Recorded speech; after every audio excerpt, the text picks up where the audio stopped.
I asked my audience if they had any questions for you, and there was a lot of replies. So, Nice. yeah. So this next round is going to be questions from the audience. Okay. All right. So the first one is from Mike Larry. Can you ask Blu what he thinks of Kendrick Lamar as an artist and lyricist? Mike Lowry. Mike Lowry. Maybe it's supposed to be that. It's Mike Larry, but it might be Mike Lowry. It might be Mike. Yeah, right. Yeah. Yeah, Kendrick is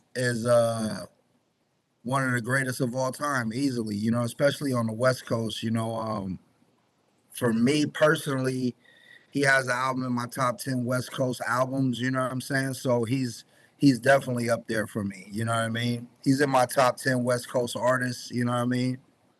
Who else is in that top 10? Oh man.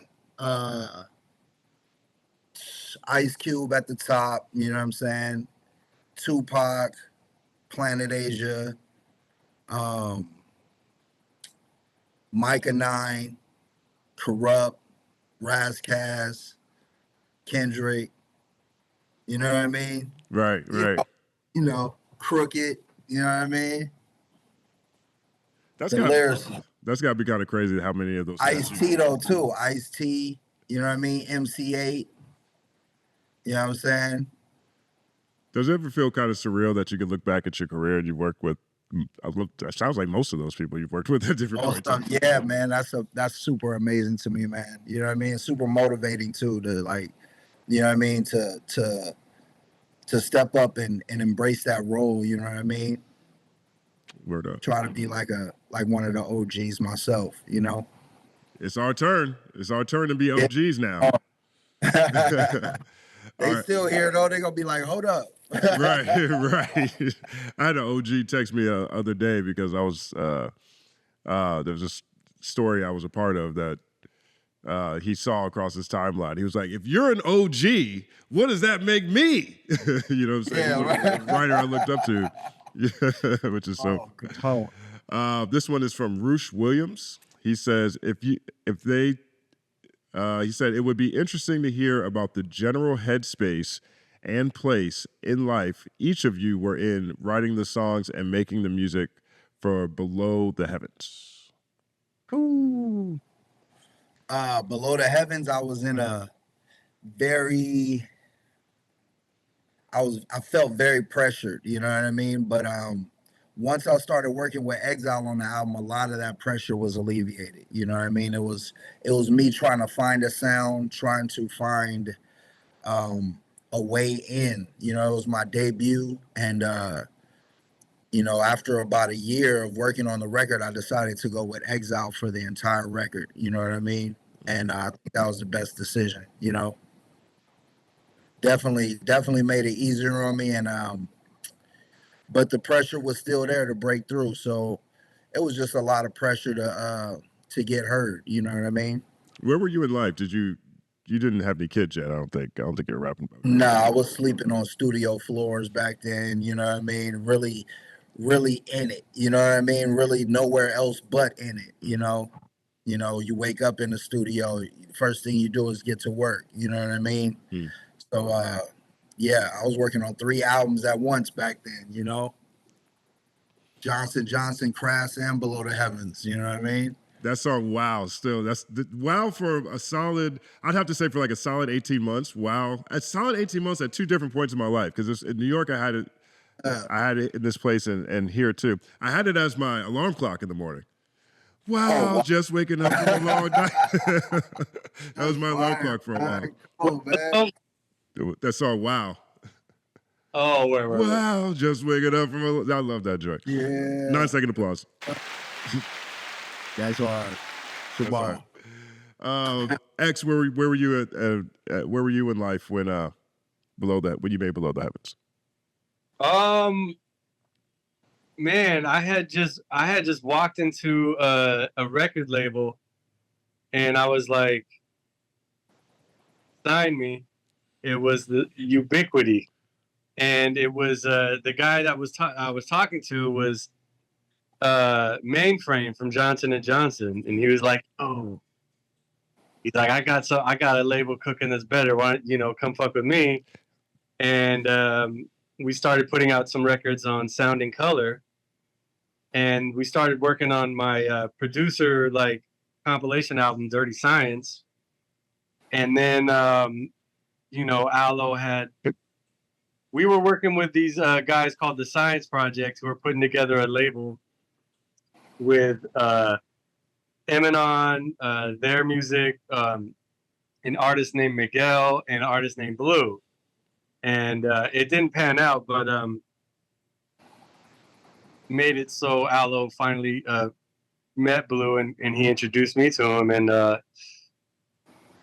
yeah, man, I was just in a studio apartment in Long Beach, and Blu, I just started working with Blu, and you know, from the first song we made together, we literally discussed what type of album we'd make, and we just started getting cooking on it. And he would also help me with the Dirty Science album, and I would also help him with his album, the Southern Cali album.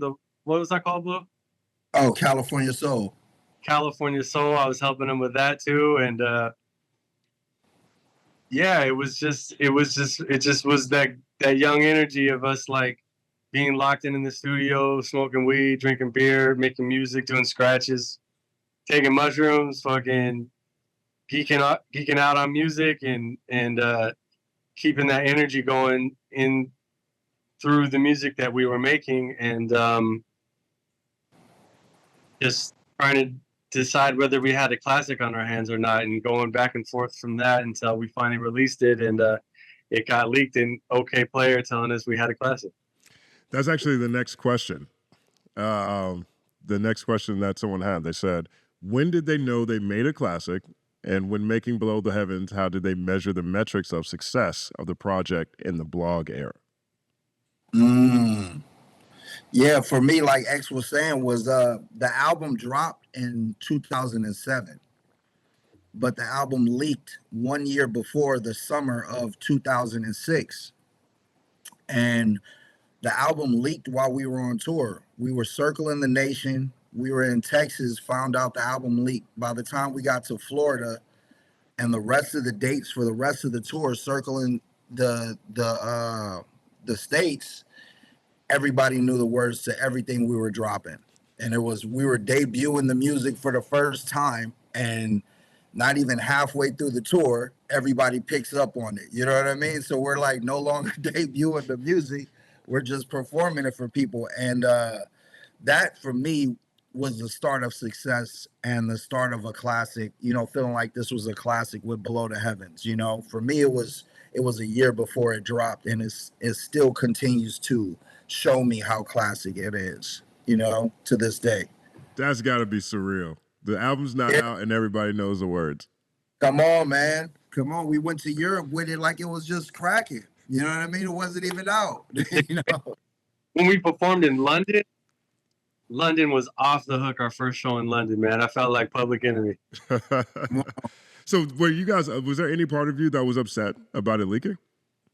Yes, most definitely. The cover and the title, I was on tour. We were on tour, and we're having, you know, I was going through it because the albums leaked. At first, all three albums leaked that same month: Johnson, Crass, and Below the Heavens. So I'm really like, the label was kind of going under at the time, and I was trying to figure it out while I was on tour. And I was feeling depressed. Somebody was taking pictures of me during a radio interview, and I just had my head in I didn't even want to take any pictures. I was like, dude, it's not the time, you know? And he said something to make me laugh, and I looked up and laughed, and he captured this picture, and the title Below the Heavens, In Hell Happy with Your New Imaginary Friend came from that photo. You know what I mean? The title Below the Heavens I've had since high school, but the subtitle came from the photo, you know what I mean? And the experience that we were going through, you know what I mean? So it was tough. It was like, you know, I got back, the label was like, we're not dropping the album. When we got back from tour, they're like, we're going under, we're going bankrupt or whatever, and they said unless you could get us a cover, you know, in what, like 2 weeks or some shit. They gave us like some short amount of time. I had no photos, you know. So all of a sudden I'm going through the photos from the tour. We have photos from the Narrow Path cover and the in the beginning compilation cover. If you see that cover, my hair is like way shorter than it is on Below the Heavens, you know. So I was like, if I drop these photos, people not even gonna know that's me. You know what I mean? I got the fro. People know me with the fro. So I was like, damn, I don't got no photos. And then I found those photos and they were horrible. Like my face was just down on all the pictures. My eyes were like bloodshot red. I was pissed. And he captured this one photo of me smiling. And I was like, dude, this has got to be it. We got to make this one work, you know? And we got the album in. They pressed up 7,000 CDs, man. And for 5 years, that's all that was available. And seriously, this album spread all over the world, man. Brought us all over the world with 7,000 CDs, you know? That's crazy. I don't think I knew that story about the cover. No vinyl, no nothing, you know? Fact that they leaked it so they wouldn't have to put it out because they were going under, but little did they know that that was actually the best thing that could happen to us in that particular part of time of the blog era just popping off. Yeah. So you think that was sabotage? Definitely somebody did. Somebody sabotaged us, you know? Wow. So either way, yeah. That's the best sabotage ever. I'll tell you that. That's some undefeated sabotage right there. Come on, man. That's a great story. That's really dope. Would you say that's the same? You'd have the same perspective too. That's when you knew that was a classic. With what? With Below That. Oh, with yeah.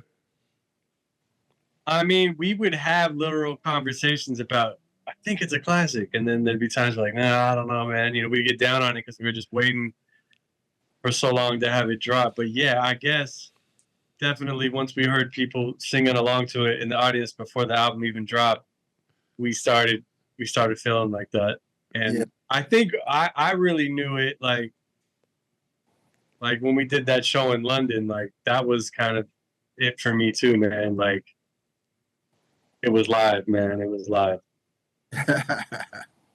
That's what's up. And sorry. And like the 10-year anniversary let me know again, like, wow, we really did put out a classic. You know what I mean? Like when we did that show in LA for the 10-year anniversary with the Lion wrapped around the block, that was a great feeling. And I guess just another reminder about it being a classic. But since it's released, we get reminded every year, which is a good feeling. I mean, even the 15-year with Big E at the show, that had to be kind of cool. Oh yeah, come on, man. Like that to me is an example of that to me is an example when the album became. I don't want to say when it became, but possibly a surprising acknowledgement of that project as Big E, WWE World Champion, made wrestling outfit out of Below. Right? Did you see his outfit? 100%. That was Pierce. This is really happening right now. Right. Yeah, that was incredible. That to me is pretty dope. Oh yeah. All right, let's see what's the next question. This one's a comment. This is from Love Eagle of Babel. I really like the new Blu Exile record. Some really stellar performances on there, including guests with the fire emoji. Oh yeah. 4.6 second applause. Yeah, well, thank you, man.